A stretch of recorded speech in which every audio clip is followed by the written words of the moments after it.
Good morning, folks. Gorgeous plasma filaments dancing here in the ionized helium view of 304 angstroms. We've got weather and top science news, and we are starting with our star at spaceweathernews.com.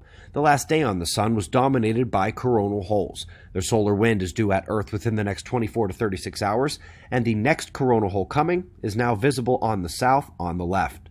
The current solar wind stream at Earth is tremendously weak. The last few streams have been like this, leaving geomagnetic conditions very low, but also just up off the floor every few hours. Quick earthquake note on how fast the alert zones can whip around. After we showed the blood echo surge in South America yesterday, it went silent, with the remainder of the ring of fire lighting up. Some alert zones can enter and leave a region within just hours. Much more information on that at quakewatch.net. Up next, the southeastern U.S.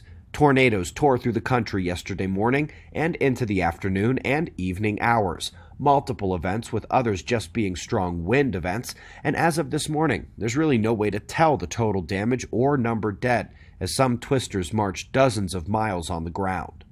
Here's what it looked like in the cloud phase distinction and lightning overlays from GOES. You should be able to see the air descending southward behind the storm as well. That's the cold. Jet stream is cocked, and here comes another record-breaking cold and snow event. It's number 8 on the season, still 4 days from the official start of winter. Up next is Radio Jupiter. The lowest electromagnetic wavelength spectrum does indeed paint the Leviathan just as beautiful as her colorful swirling clouds might appear to our eyes, and 10 points if you can figure out what this is before I say it. Yes, we are still at Jupiter, and they are aiming for radio waves still, but the radio waves emitted by electrons caught in magnetic fields. Jupiter is in the middle with a powerful planetary electromagnetic shield around it, and its plasma torus, which we discussed with Io yesterday, as the brightest white dots on the side as we're looking through the densest line of sight in the torus there.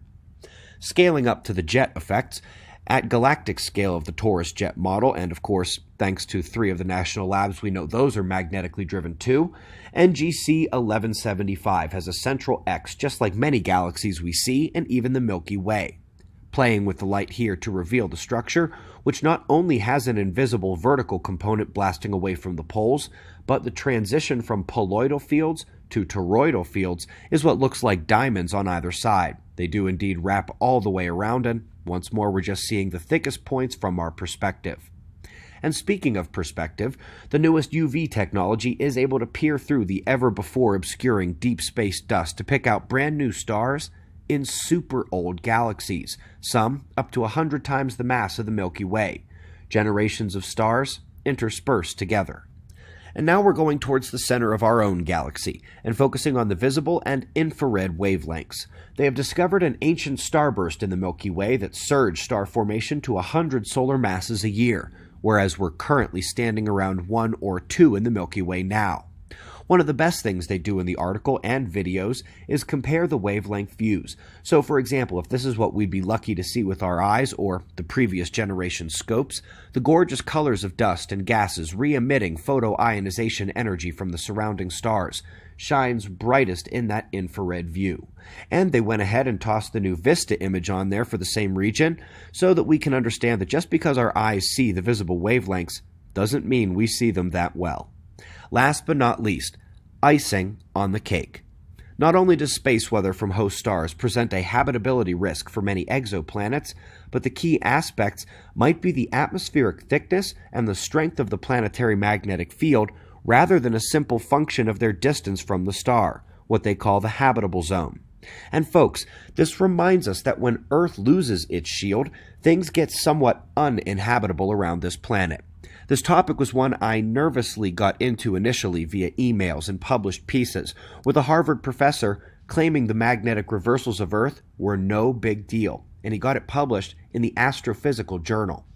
The journal protected him and refused to even send our key response out for review, and then 1 month later it came, the #1 geophysics journal on Earth stamping out the conversation and definitively linking these events to not only trouble, but extinction-level events.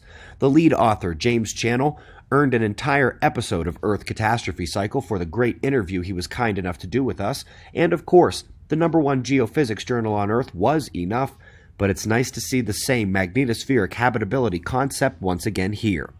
And lastly, folks, I have indeed decided to post the paper I tried to submit against the Harvard professor initially. They kept giving me instructions on how to edit and revise, and after thrice following their request to a T, they said they were not going to publish it or even send it out to be reviewed. Even though it's no longer needed and we won the argument, sharing is still fun, and this paper I tried to send in is in the link list below with all the others. We greatly appreciate your support. We've got wind map forecasts and shots of our star to close, and of course, we'll do this all again tomorrow, right here, but right now it's 4:20 a.m. in the new Valley of the Sun.